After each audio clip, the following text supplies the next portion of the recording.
everyone, welcome to my YouTube channel Bankers Avenue and my name is Preeti Tiwari. In this video I am going to tell you a right approach to solve PO level puzzles for IBPS PO, SBI PO and for all banking exams. So stay tuned till the end of this video. Let's start the video.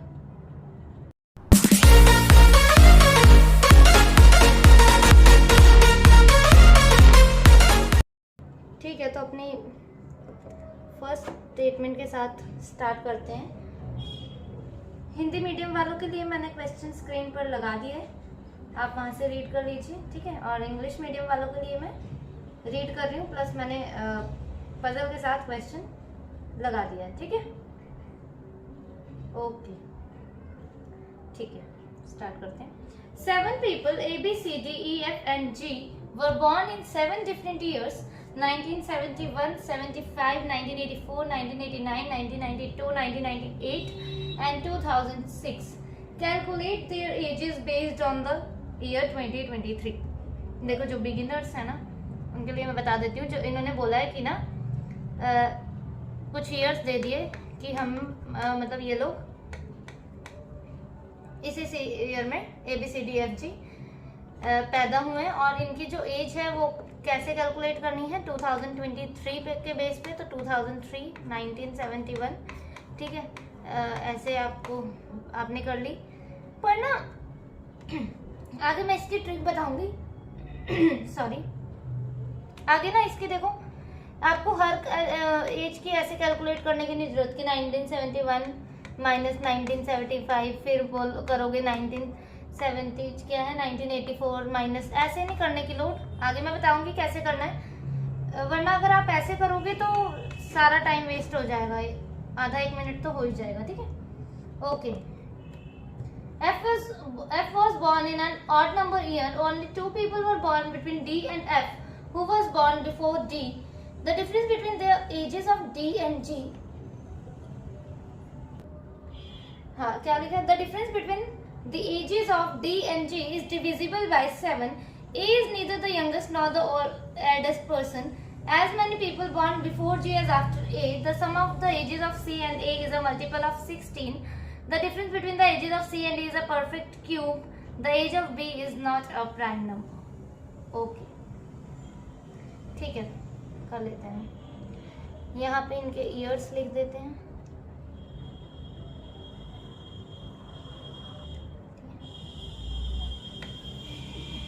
यहाँ edges लिख देंगे।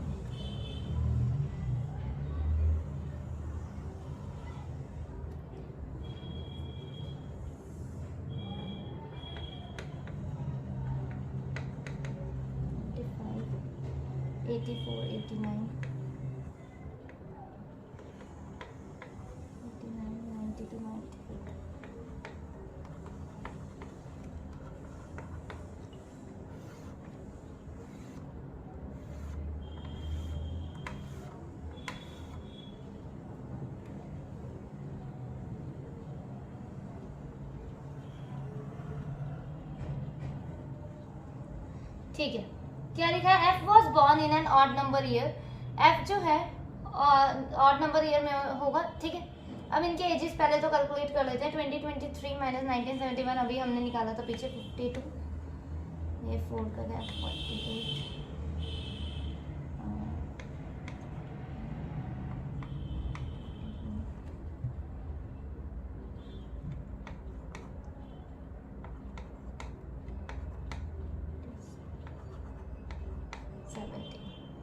Okay. देखो ये कैसे calculate की as, 2023 से 1971 minus किया तो 52 आ गया, ठीक है।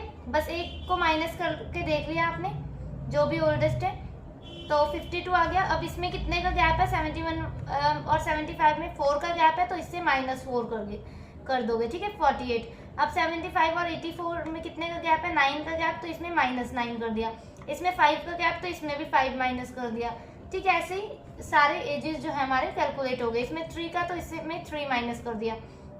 इसमें 6 का गैप है, तो इसमें 6 माइनस कर दिया। देन हमारा 8 का गैप है, तो 8 माइनस कर दिया। सारी एजेस कैलकुलेट होगी, ठीक है। F जो है ऑड नंबर ईयर पे हुआ है, तो F ऑड नंबर कौन कौन से हैं? ये है और एक 1989 है, ठीक है। रख देते हैं F एक जगह, यहाँ रख देते हैं एक जगह यहाँ रख देते हैं और एक जगह और आएगा हमारा यहाँ, ठीक है। ठीक है, only 2 people were born between D and F. F who was born before D. D और F के बीच में 2 का गैप है और F जो है D के पहले हुआ है, तो ठीक है। F 2 छोड़ के D, 2 लोगों का गैप है, ठीक है। 2 छोड़ के D, 2 छोड़ के D। अब D ऊपर क्यों नहीं आया इस केस में? क्योंकि उन्होंने बोल दिया F जो है D के पहले पैदा हुआ है। Difference between the ages of D and G is divisible by 7, ठीक है। D और G का जो डिफरेंस है एजेस का, वो 7 से डिविजिबल होना चाहिए, 7 से मल्टीप्लाई मतलब होना चाहिए वो, ठीक है। आगे पढ़ लेते हैं statement. A is neither the youngest nor the eldest person, ठीक है। ए जो है neither the youngest nor the eldest, मतलब ए यहाँ नहीं आएगा इस केस में, ए यहाँ नहीं आएगा यहाँ पर, ठीक है। और इसमें ए यहाँ नहीं आएगा, डॉट लगा दिया मैंने, ए यहाँ नहीं आएगा, ठीक है। As many people born before G as after A, अच्छा जी के पहले जितने हैं ए के बाद भी उतने ही होंगे, ठीक है। देखो अब हम ना डी और जी वाली कंडीशन सेट कर सकते हैं कि देखो ए यहाँ नहीं आएगा, ए यहाँ नहीं आएगा और ए यहाँ पे नहीं आएगा, ठीक है। इस केस में देखो ए यहाँ नहीं आएगा, तो ए यहाँ नहीं आएगा तो जी भी नहीं आ सकता, क्योंकि इन्होंने बोला है जितने भी लोग जी के पहले पैदा हुए हैं ए के बाद भी उतने ही है। सपोज जी के पहले अगर 1 है तो ए के बाद भी 2 हो, सॉरी ए के बाद भी 1 होगा, जी के पहले 2 है तो ए के बाद भी 2 ही होंगे, ठीक है। ऐसा बोल दिया उन्होंने कि सेम नंबर ऑफ पर्सन है बिफोर जी एज आफ्टर ए, ठीक है। तो देखो ए यहाँ पे नहीं आएगा, ठीक है। तो हमारे लिए ए के पास ए के लिए कौन कौन सी जगह बची, ये और ये, ठीक है। अब हमें ये भी ध्यान रखना है कि ए के पहले जितने भी हैं या फिर ए के बाद जितने भी हैं जी के पहले उतने होने चाहिए। तो ए को अगर यहाँ रखते हैं तो जी यहाँ आ जाएगा, ए यहाँ रखते हैं तो जी यहाँ आ जाएगा। मतलब जी जो है हमें इन चारों से कैलकुलेट करके देखना पड़ेगा कि जी कहाँ पे आ सकता है, ठीक है। इतना हमको करना पड़ेगा, ठीक है। 1 2 3 4, तो डी और जी का डिफरेंस निकालते हैं। देखो इससे निकालते हैं, अगर जी को यहाँ पे रखती हूँ तो 39 माइनस 34 कितना हो जाएगा, यहाँ 5 का डिफरेंस आ रहा है तो 7 से डिविजिबल नहीं है, ठीक है। हो जाए मतलब कि जी यहाँ पे नहीं आएगा, ठीक है। जी यहाँ पे नहीं आएगा, जी को यहाँ पे रखते हैं तो 48 माइनस 34 14 आ गया और 7 से डिविजिबल भी है, मतलब जी यहाँ पर रख सकते हैं हम, डॉट लगा दिया मैंने। 34 माइनस 31 कितना होता है 3, तो जी को यहाँ पे भी नहीं रख सकते। क्यों नहीं रख सकते? क्योंकि 7 से डिविजिबल नहीं है। अब एक लास्ट बचा है जी यहाँ पे, 34 माइनस 25 कितना होता है 9, तो 7 से डिविजिबल नहीं है 9, मतलब जी यहाँ भी नहीं आएगा। जी के लिए सिर्फ एक ही जगह बच रही है, यहाँ पे क्यों नहीं रख सकते? क्योंकि यहाँ अगर जी रख दिया तो ए के लिए यहाँ जगह नहीं बचेगी, और वो बोल रहे हैं जी के पहले या फिर जी के बाद जितने भी हैं ए के पहले भी उतने ही होने चाहिए, ठीक है। ऐसा कुछ बोला उन्होंने कि जी के पहले जितने हैं ए के बाद उतने होने चाहिए। जी के लिए यहाँ एक जगह बच रही है, 48 में से 34 माइनस किया 14, और 14 इज डिविजिबल बाय 7, ठीक है। 14 जो है डिविजिबल हो सकता है 7 से, ठीक है। अब जी यहाँ आ गया तो ए को हम यहाँ सेट कर सकते हैं, कर दिया हमने। देखो ए यहाँ नहीं आएगा, ए यहाँ पे नहीं आएगा क्योंकि यंगेस्ट और एल्डेस्ट नहीं है, तो ए जब यहाँ नहीं आएगा तो जी का भी कोई रोल नहीं है यहाँ पे, क्योंकि ए यहाँ रखेंगे तो जी यहाँ आएगा, जी यहाँ रखेंगे तो ए यहाँ आएगा। तो मतलब यहाँ से हम कैलकुलेट नहीं करेंगे। 3 जगह बची, ये और ये जी के लिए। डी और जी वाला देखते हैं पहले। 31 है यहाँ, और यहाँ जी नहीं रख सकते क्योंकि 3 का गैप है, और 3 जो है डिविजिबल भी नहीं है, 7 तो कहाँ आ जाएगा, ठीक है। यहाँ से देखते हैं 39 माइनस 31 8, तो 8 is also not divisible by 7। अब एक जगह ये बची है 31 माइनस 25 6, तो मतलब जी यहाँ पर भी नहीं आएगा, जी यहाँ भी नहीं आएगा। जब यहाँ भी नहीं आएगा, यहाँ भी नहीं आएगा, तो मतलब ये कंडीशन हमारी गलत होगी। देखो ना जी यहाँ आया, ना यहाँ पे आया, ना यहाँ पे आया, और यहाँ तो हम रख ही नहीं सकते, तो ये हम गलत होगी हमारी कंडीशन, ठीक है। यहाँ और यहाँ क्यों नहीं रख सकते? क्योंकि भाई ए जो है यंगेस्ट और एल्डेस्ट नहीं है, इसीलिए जी को यहाँ पे नहीं रखा, क्योंकि हमें ए वाली भी तो कंडीशन जी से ही कनेक्ट है ना, तो वो भी तो सेट करनी है। तो ए और जी हमारे इस कंडीशन में नहीं आ पाए। अब देखो ए यहाँ नहीं आ पाएगा, जब ए नहीं आ पाएगा तो जी भी नहीं आ पाएगा, ठीक है। अब 1 2 3 4 हैं जिससे हमें कैलकुलेट करना है। ठीक है, नीचे से स्टार्ट करते हैं। जी को यहाँ रखती हूँ तो 25 माइनस 17, 8 का डिफरेंस है, 8 डिविजिबल नहीं 7 से। 31 माइनस 17 कितना होता है 14, तो यहाँ जी आ सकता है क्योंकि जी जो है 14 आएगा तो, और वो डी और जी का डिफरेंस जो है 14 है तो वो 7 से डिविजिबल है, मतलब जी यहाँ आ सकता है, ये डॉट लगा दिया मैंने। 39 माइनस 17 इट्स 22, हाँ 22 तो 7 से डिविजिबल नहीं है, मतलब यहाँ नहीं आएगा। 48 माइनस 17 31, यहाँ भी नहीं आएगा, एक ही जगह बच रही है जी के लिए ये वाली, तो यहाँ पर हमने रख दिया। ठीक है, समझ तो आ रहा है ना, हम डिफरेंस निकाल रहे हैं। ठीक है, और जहाँ पर आ गया वहाँ पे हमने सेट कर दिया। अब जी से पहले देखो कितने हैं, 1 2 3 4, ए के बाद भी कितने होने चाहिए 4, 1 2 3 4, ए यहाँ रख सकती हूँ, रख सकते हैं, बिल्कुल रख सकते हैं, इसमें तो कोई दिक्कत वाली बात नहीं। जी के पहले कितने थे 1 2 3 4, ए के बाद कितने 1 2 3 4। ठीक है, अब कौन सी कंडीशन आगे रखी है उन्होंने, sum of ages of C and A is multiple of 16। अच्छा, सी और एज का जो सम है, मतलब सी की एज और ए की एज को ऐड करेंगे, सी की एज और ए की एज को ऐड कर दिया तो उसका सम जो बनेगा वो 16 का मल्टीपल होना चाहिए। ठीक है, 16 का मल्टीपल होना चाहिए वो। ओके ठीक है, सी को एक एक जगह रख के देखते हैं। सी को यहाँ रखा तो 39 और ये ए तो 25 है, यहाँ से फर्स्ट कंडीशन चेक कर रहे हैं। 39 प्लस 25 ये कितना हो गया 64 है ना, हाँ तो 64 जो है 16 से मल्टीपल है 16 का, हाँ 16 4 64 होता है, तो आ सकता है मतलब हमारा, है ना। ठीक है, मतलब सी यहाँ पे आ सकता है, यहाँ पे मैंने ऐसे डॉट लगा दिया, सी यहाँ आ सकता है, पर अभी हम और भी चेक कर लेते हैं। सी यहाँ रखते हैं तो ये कितना है 31 प्लस 25 कितना हो जाएगा 56, and 56 is not a multiple of 16, तो यहाँ पर नहीं आ सकता।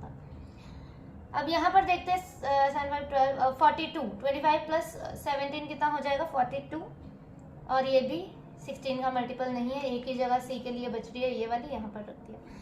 सी और ए को यहाँ पे देखते हैं, चेक करते हैं एक एक करके। 52 प्लस 39 91 बन रहा है, 16 का मल्टीपल नहीं है, नहीं रख सकते। यहाँ से एजेस चेक हो रही हैं, ठीक है। उसके बाद 48 और 9 में देखते हैं, 48 और 39 में देखते हैं सी और ए। 87 बन रहा है और 87 मल्टीपल नहीं सी का, सॉरी 16 का, तो यहाँ पे भी सी नहीं आ पाएगा। यहाँ पे देखते हैं 39 और 25 कितना बन रहा था हमारा 64, तो हाँ आ सकता है, यहाँ पे यही जगह बच रही है, तो सी यहाँ पे रख दिया हमने। ठीक है, ओके। अब क्या है, difference between the age of C and E is perfect cube and the age of B is not a prime number. Age of B is not a prime number. देखो यहाँ से एक कंडीशन हमारी ये वाली चली जाएगी, बी की एज यहाँ आएगी या तो फिर यहाँ आएगी, और 31 and 17 are both prime number. ठीक है, 37 और 17 जो है प्राइम नंबर है और बी की एज प्राइम नंबर नहीं है, ये भी गलत हो गया। बी की एज प्राइम नंबर नहीं है तो ठीक है, बी यहाँ भी आ सकता है और बी यहाँ भी आ सकता है, तो इसका मतलब ये ऊपर वाली कंडीशन चेक करनी पड़ेगी। Difference between the age of C and E is perfect cube. Okay, C ये रहा 25 और ई यहाँ आएगा या तो फिर यहाँ आएगा। 48 से चेक करते हैं, 48 माइनस 25 23 नहीं आ पाएगा, ई यहाँ नहीं आ पाएगा क्योंकि 23 तो किसी का भी क्यूब नहीं होता है, और सी और ई का डिफरेंस हमें क्या चाहिए परफेक्ट क्यूब। जब यहाँ नहीं आ सकता तो एक जगह यही बच रही है, पर चेक कर लेते हैं। 52 माइनस 25 कितना हो गया है 27, and 27 is the cube of 3 का क्यूब है, तो मतलब कि यहाँ ई आ जाएगा और बी के लिए यही जगह बच रही है, ये कंडीशन सेट होगी। E B A F G C D, this is our final arrangement. ठीक है,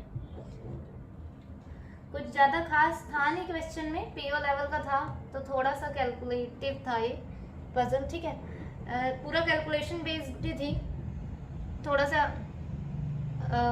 कैलकुलेशन करनी थी, उसके बाद हो जाता बस। E B A F G C D, ठीक है। और मेरा सोल पर्पस क्या है कि आप लोगों को समझ आना चाहिए, ठीक है। और बाकी प्रैक्टिस करना तो आपके ऊपर डिपेंड करता है कि आप कितनी प्रैक्टिस कर रहे हो। अगर देखो आप कम से कम ज़्यादा से ज़्यादा मतलब क्विजेज लगाओ, ठीक है, और क्विजेस लगाने से क्या होगा, आपकी प्रैक्टिस ज़्यादा से ज़्यादा हो जाएगी।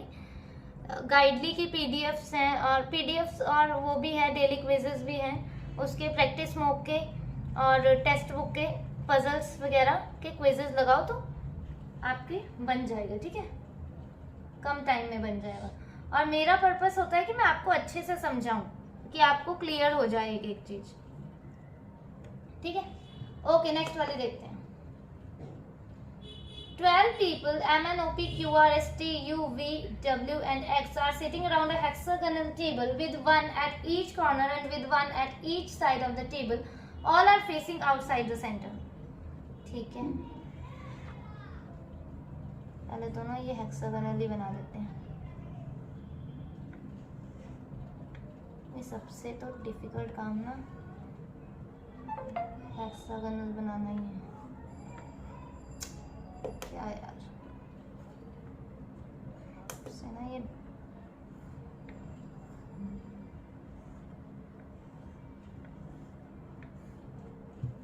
बन गया है भाई कुछ कुछ, चलो कोई बात नहीं।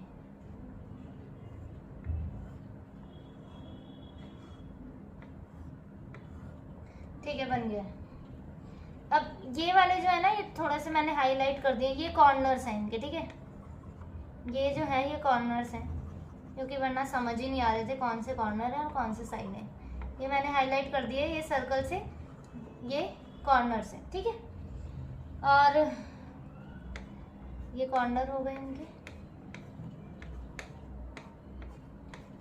12 लोग बैठे हैं तो बिठा देते हैं हम भी, ठीक है।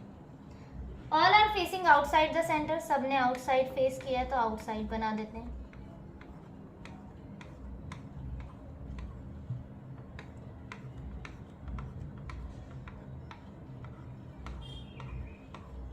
ठीक है। O is adjacent to U but not to P. W who sits at a corner sits third to right of R. U sits at a corner. Neither P nor U is adjacent to R. P who sits immediate right of S sits at a corner. X sits third to right of U. N and T are immediate neighbors, but N is adjacent to neither R nor W. V sits third to left of R. M sits immediate right of U. Okay. तो कहाँ से start करते हैं? यहाँ से start करते हैं। Statement जो है लिखिए, W who sits at a corner sits third to right of R. इससे क्यों स्टार्ट किया? क्योंकि R से रिलेटेड एक नीचे और इन्फॉर्मेशन है कि V sits third to left of R, इसीलिए R से स्टार्ट किया, ठीक है। W who sits at a corner, W जो कि एक कॉर्नर में बैठा है तो ये कॉर्नर है, W को यहाँ पे बिठा देते हैं, ठीक है। Third to right of R, तो 1 2 3। R कहाँ पे आ जाएगा? यहाँ पे नहीं आएगा क्योंकि यहाँ तो लेफ्ट हो जाएगा, और W जो है R के थर्ड राइट में, तो R यहाँ आ गया, इसमें R यहाँ आ गया, ठीक है। सेकेंड लास्ट लाइन में देखो, V sits third to left of R, V जो है third to left of R है, 1 2 3, V यहाँ आ जाएगा, 1 2 3, V हमारा यहाँ आ जाएगा, ठीक है। U भी एक कॉर्नर में ही बैठा है, ठीक है, यहाँ पे लिख देती हूँ मैं कि U भी कॉर्नर में ही बैठा है। और एक क्या कंडीशन थी, X sits third to right of U, ठीक है। P who sits immediate right of S sits at a corner, अच्छा P जो कि immediate right है किसके? S के, और कॉर्नर में बैठी है, तो ठीक है। देखो कॉर्नर कितने कितने कौन कौन से बचे, और देखो नीदर P और nor U is adjacent to R, P और U जो है adjacent नहीं है R के, तो P यहाँ तो आ नहीं सकती इस कॉर्नर में, P या तो फिर इस कॉर्नर में आएगी या तो फिर इस कॉर्नर में आएगी। क्यों नहीं आ सकती यहाँ पे? क्योंकि P और U जो है एडजेसेंट नहीं है R के, तो इन दोनों कॉर्नर में नहीं आ सकती। P या तो फिर इस कॉर्नर में आएगी या तो फिर इस कॉर्नर में आएगी। एक जगह मैंने यहाँ पे रख दिया, एक जगह मैंने यहाँ पे रख दिया, ठीक है। अब P किसके इमीडिएट राइट में है? S के, तो ठीक है S के है तो S यहाँ रख देते हैं, ठीक है। अब क्या बोला था, U भी एक कॉर्नर में है, ठीक है, U भी एक कॉर्नर में ही बैठा हुआ है, तो U एडजेसेंट नहीं है R के, तो U के लिए सिर्फ एक ये वाला कॉर्नर दिख रहा है, यहाँ पे रख देते हैं। U के लिए ये वाला कॉर्नर दिख रहा है, यहाँ नहीं आ सकता, तो ठीक है। X sits third to right of U, X जो है थर्ड टू राइट है U के, तो 1 2 3 X यहाँ आ जाएगा, इसमें 1 2 3 X हमारा यहाँ आ जाएगा, ठीक है, ठीक है। Neither P who sits immediate right of S, O is adjacent to U, O जो है adjacent है U के but not to P, O U के एडजेसेंट है पर पी के एडजेसेंट नहीं है, तो ओ यू के एडजेसेंट है, ओ यहाँ रख दिया, पी के नहीं है तो ठीक है, पी के नहीं है। ओ यू के एडजेसेंट है तो ओ यहाँ आ सकता है या तो फिर यहाँ पर, यहाँ नहीं आ सकता क्योंकि पी के एडजेसेंट में नहीं है, तो ओ यहाँ आ गया हमारा। Okay, N and T are immediate neighbours, N and T जो है इमीडिएट नेबर्स हैं, तो मतलब दो जगह हमें ऐसी चाहिए जो साथ में चाहिए इकट्ठे, क्योंकि एन और टी जो है इमीडिएट नेबर्स है, तो यही दिख रही है एन और टी के लिए, यहाँ ही आएंगी। एन और टी के लिए ये भी है वैसे, ठीक है, चलो अभी देखते हैं। और इस वाली में तो यही दिख रही है एक मुझे, अभी देखते हैं आगे और क्या बोल रहे हैं। M sits immediate right of Q, M जो है इमीडिएट राइट है किसके, क्यू के, ठीक है, देखते हैं अभी क्या हो रहा है इसमें। P Q sits immediate right of sits at X sits to right of Q and T are, अच्छा N and T are immediate neighbors but N is neither adjacent to R and not W। अच्छा देखो N और T adjacent neighbor है पर N जो है R के और W के adjacent में नहीं है, तो मतलब N या तो फिर यहाँ या तो फिर यहाँ नहीं आ सकते, क्योंकि R और W के adjacent में नहीं है, तो N और T यहाँ नहीं आ सकते, क्योंकि टी को यहाँ रखा तो एन यहाँ आएगा और एन डब्ल्यू के एडजेसेंट में हो जाएगा।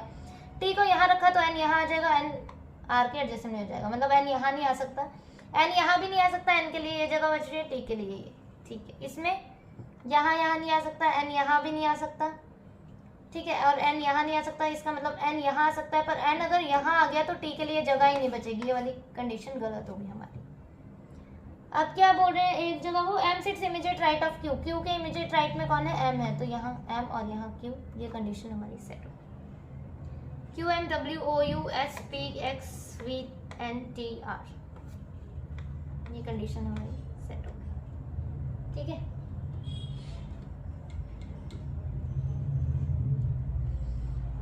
ठीक है, फिर ये थी हमारी वीडियो, ठीक है गाइस। तो आज की ये वीडियो थी हमारी, और आप टेलीग्राम चैनल मेरा ज्वाइन कर सकते हैं, बैंकर्स एवेन्यू नाम से ही है, ठीक है।